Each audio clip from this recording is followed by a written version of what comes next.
रुख करेंगे उत्तर प्रदेश का, जहां पर यूपी सरकार के मंत्री संजय निषाद का एक विवादित बयान सामने आया। 7 दरोगा के हाथ पैर तुड़वाकर यहां तक पहुंचा हूं, ये कहा है संजय निषाद ने। ये बेहद ही गंभीर विवाद और विवादास्पद बयान उनकी तरफ से दिया गया है। 7 दरोगा के हाथ पैर तुड़वाकर मैं यहां तक आया, उन्होंने कहा। एक महिला ने संजय निषाद से दरअसल स्थानीय दरोगा की शिकायत की थी। सुल्तानपुर में संजय निषाद ने मंच से ये विवादित बयान दिया है। तो ये बड़ी खबर आपके टेलीविजन स्क्रीन पर, जहां पर यूपी सरकार में मंत्री संजय निषाद ने विवादित बयान दिया। उन्होंने कहा कि 7 दरोगा के हाथ पैर तोड़ा है मैंने, तुड़वाए गए तब जाकर के मैं यहाँ तक पहुँचा हूँ। और ये बयान उन्होंने दिया है सुल्तानपुर में, जब एक कार्यक्रम का आयोजन किया गया था तो मंच से उन्होंने माइक के जरिए लोगों को संबोधित करते हुए बयान दिया। दरअसल ये बयान उनकी तरफ से तब दिया गया जब एक महिला जो है स्थानीय दरोगा की शिकायत करने के लिए संजय निषाद के पास पहुंची, तब उन्होंने यह बयान दिया कि 7 दरोगा के हाथ पर तुड़वा कर यहाँ तक आया।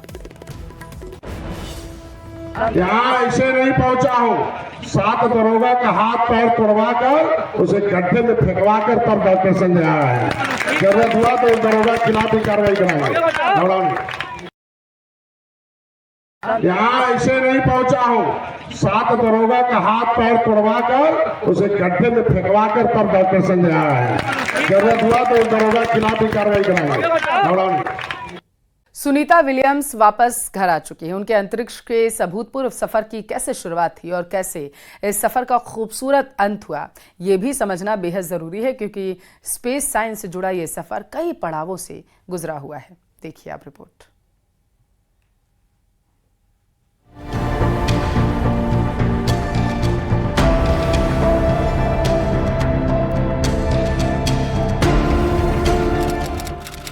तारीख 5 जून 2024, जगह कैनेडी स्पेस सेंटर फ्लोरिडा।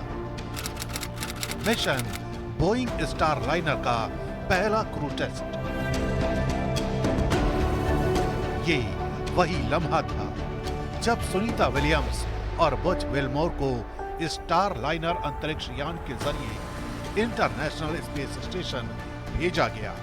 इस मिशन का मकसद था स्टारलाइनर की सुरक्षा और विश्वसनीयता का परीक्षण करना, जिससे भविष्य में मानव मिशनों को और सुरक्षित बनाया जा सके। तारीख 6 जून 2024। कई घंटे की सफल यात्रा के बाद स्टारलाइनर ने इंटरनेशनल स्पेस स्टेशन से सफलतापूर्वक डॉक किया। वहां पहुंचकर दोनों अंतरिक्ष यात्रियों ने वैज्ञानिक अनुसंधानों और टेस्टिंग का जिम्मा संभाला। लेकिन यहां एक अनहोनी इंतजार कर रही थी, क्योंकि बोइंग स्टारलाइनर में खराबी आने की वजह से 8 दिन का यह मिशन अब और लंबा होने वाला था। लेकिन कितना, ये कोई नहीं जानता था। सितंबर 2024। बोइंग स्टारलाइनर को बिना क्रू के साथ अंतरिक्ष से वापस लाया गया, जिसके बाद नासा ने स्पेस एक्स के ड्रैगन कैप्सूल को उनकी वापसी का जरिया बनाया। क्रू 9 मिशन सितंबर 2024 में लॉन्च हुआ, जिसमें सुनीता और बुच के लिए 2 खाली सीटें थीं। और फिर आखिरकार क्रू 10 मिशन के साथ उनकी वापसी की तारीख तय हुई, 19 मार्च 2025। लंबे इंतजार के बाद सुनीता विलियम्स और बज विल्मोर 19।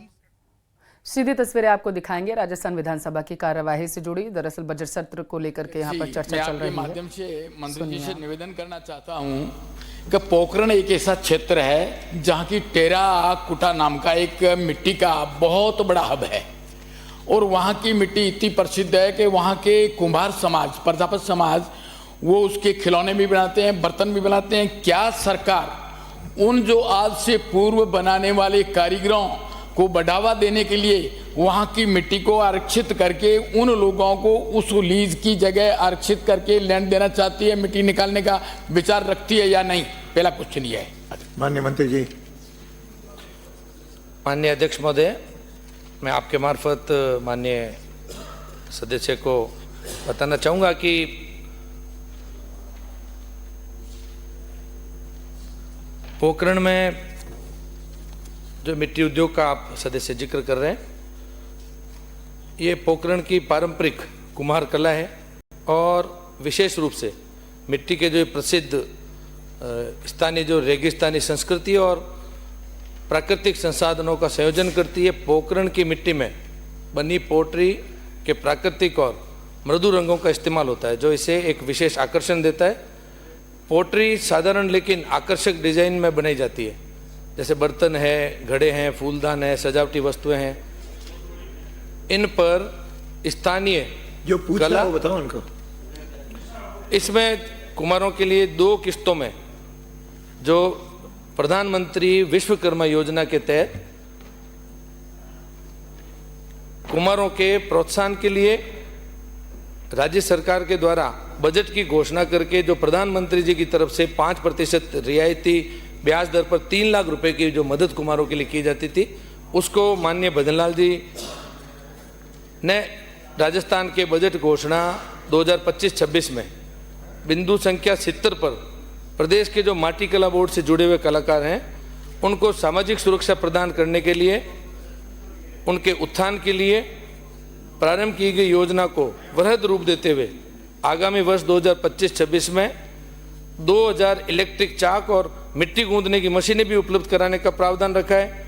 वर्ष 2024-25 में उन्होंने जो पूछा है भाई, जो पूछा क्या है सवाल उन्होंने माननीय अध्यक्ष महोदय दूसरा प्रश्न पूछो। उनके प्रोत्साहन के लिए पूछा है और उनके प्रोत्साहन के लिए मेरा क्वेश्चन यही था आपके माध्यम से, क्या उनको वहां जमीन देने की मंशा रखती है? मिट्टी नहीं निकालेंगे तो बर्तन कहां से बनेंगे, खिलौने कहां से बनेंगे? आदरणीय, मेरा निवेदन आपके माध्यम से कि वहां उनको आरक्षित लैंड दी जाए। ब्राज प्रश्न आ गया ध्यान में, बताइए कोई उत्तर इनके इस लाइन का जमीन उपलब्ध कराएगी कि नहीं? जयपुर से बड़ी खबर है। विधायक बाल मुकुंदाचार्य का एक बेहद ही गंभीर आरोप पीसीसी चीफ गोविंद सिंह डोटासरा पर देखने को मिला है। गोविंद सिंह डोटासरा को उन्होंने पेपर लीक माफिया बताया। उन्होंने कहा, मुझे कुछ भी होता है तो उसकी जिम्मेदारी डोटासरा की होगी। डोटासरा से उन्होंने अपनी जान का खतरा बताया है। इस वक्त की बड़ी खबर है, सदन में उन्होंने कहा कि मैं अपनी बात भी रखूंगा। तो बाल मुकुंदाचार्य की तरफ से बड़ा बयान दिया गया है, सुनते हैं जरा सा उन्होंने क्या बयान दिया है। देखिए, ऐसा है, आदरणीय पेपर लीग माफिया डोटासरा जी ने जिस प्रकार के बयान मुझको लेकर बोले, मैं मानता हूँ सनातन विरोधी तो वह है ही हैं। कांग्रेस की रीति नीति है, सदैव सनातन के, गौ माता के, भारत की संस्कृति के, संतों के विरोधी रहे हैं। उन्होंने हत्याएं भी करवाई है कांग्रेस ने, सबको पता है, जग जाहिर है। गौ रक्षा के लिए जब संत बैठे थे तो गोलियां चलवाई गई थी हैं, और कई संतों का राजस्थान में भी हत्या कराई गई थी जो अनशन पर बैठे थे ब्रज बचाने के लिए। तो मेरा मानना है कांग्रेस का तो ये स्वभाव है धर्म के, अध्यात्म के प्रति हमेशा खिलाफ रहना, विरोधी बने रहना। लेकिन साथ में कल जो एक उनकी प्रेस वार्ता में जो उन्होंने कहा कि मेरी सुरक्षा बढ़ा देनी चाहिए, तो एक प्रकार से उन्होंने धमकी भी दी है और मुझे ऐसा लगता है किसी विशेष समुदाय को उकसाया भी है। और मुझे ऐसा लगता है कि कहीं ना कहीं डोटासरा जी ने मुझको दुर्घटना करवाने का, मेरी हत्या की कोई साजिश, कोई षड्यंत्र रचा है और इसीलिए उन्होंने पहले से आगाह कर दिया है। यानी उन्होंने धमकी भी दी है, आगाह भी किया है और ये भी कह दिया कि सुरक्षा बढ़ा देनी चाहिए, नहीं तो मेरे साथ दुर्घटना घटेगी। तो यानी मेरे को कल को कुछ भी होता है, पूरी जिम्मेदारी कांग्रेस के प्रदेश अध्यक्ष आदरणीय गोविंद सिंह डोटासरा साहब की होगी कि उन्होंने आज जो स्थिति उनकी हुई है कि आज सदन से बाहर उनको जाना पड़ा है। आदरणीय विपक्ष के नेता जूली साहब का पद और कद बढ़ा है और वो बराबर अपनी परफॉर्मेंस अच्छी दे रहे हैं विपक्ष के नाते, और डोटासरा 0/0 हो गए हैं और पेपर लीग माफिया का उन पर पूर्णता आरोप तय है। ऐसे व्यक्ति इस प्रकार के शब्द बोले हैं तो मुझे लगता है कि कहीं ना कहीं मुझे डोटासरा नाम के इस व्यक्ति से, इसी से मुझे कहीं ना कहीं भय है। इसी व्यक्ति ने कोई मेरे लिए साजिश रची है कि मुझे कहीं नुकसान होने का है, तो उसमें कारण यही व्यक्ति है। ज्यादा जानकारी लेंगे, संवाददाता सुधीर शर्मा हमारे साथ जुड़ चुके हैं। सुधीर, बेहद ही गंभीर आरोप विधायक बाल मुकुंदाचार्य की तरफ से पीसीसी चीफ के ऊपर लगाया गया है, जरा बताइएगा सियासी गलियारों में क्या चल रहा है? देखिए, सियासत के लिहाज से देखें तो एक विधायक की ओर से एक पीसीसी चीफ और जो कि विधायक भी हैं, पूर्व मंत्री भी हैं, उनके ऊपर इस तरह का आरोप लगाया जाना बहुत ही गंभीर श्रेणी में माना जा सकता है कि आरोप आखिर क्यों लगाना पड़ा।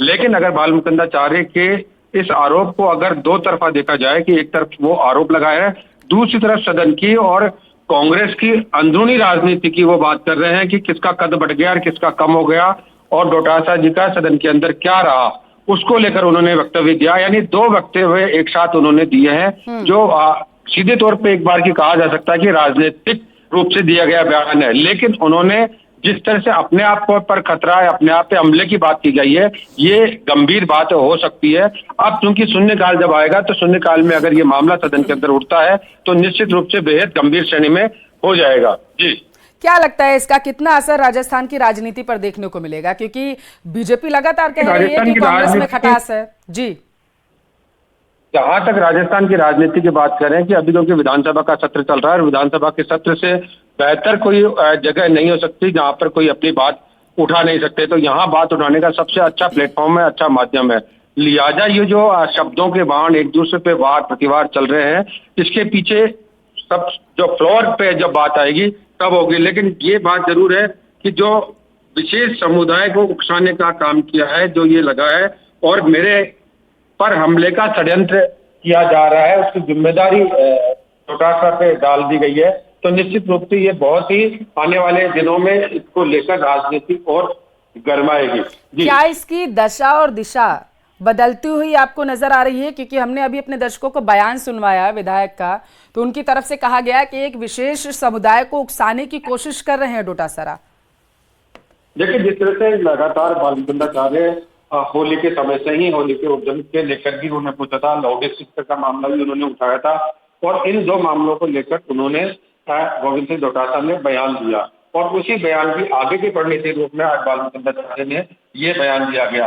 अब क्योंकि ये मामला अगर कह के गए हैं कि अब इस मामले को सदन के अंदर उठाएंगे, तो जरूर निश्चित रूप से हो सकता है सरकार की ओर से भी इसमें कोई जवाब आए। और वहीं जहां तक बालमुकुंदाचार्य की जो सुरक्षा का मसला है, वो सुरक्षा भी आगे बढ़वाने की वो सदन के अंदर अपनी ओर से मांग कर सकते हैं, क्योंकि जब अगर अभी तक ऐसी कोई थ्रेट मिली नहीं है, केवल राजनीतिक बयानबाजी आई है, तो हो सकता है कि वो ये भी मांग कर दें कि सदन के अंदर कि मेरे को सुरक्षा मुहैया क्या है, कि समुदाय विशेष से मेरे को खतरा हो सकता है, इसलिए आज वो सुरक्षा की भी मांग कर सकते, क्योंकि अब शून्यकाल जब 12 बजे शुरू होगा तब ये मामला आएगा। तब आप ये सुधीर कहना चाहते हैं कि जो गतिरोध अभी तक था वो सदन के बाहर और सदन के अंदर दोनों तरफ से देखने को मिलेगा, क्योंकि सुरक्षा की बात कही है, तो आप कह रहे हैं कि वो सदन के अंदर भी अपनी सुरक्षा की डिमांड कर सकते हैं विधायक?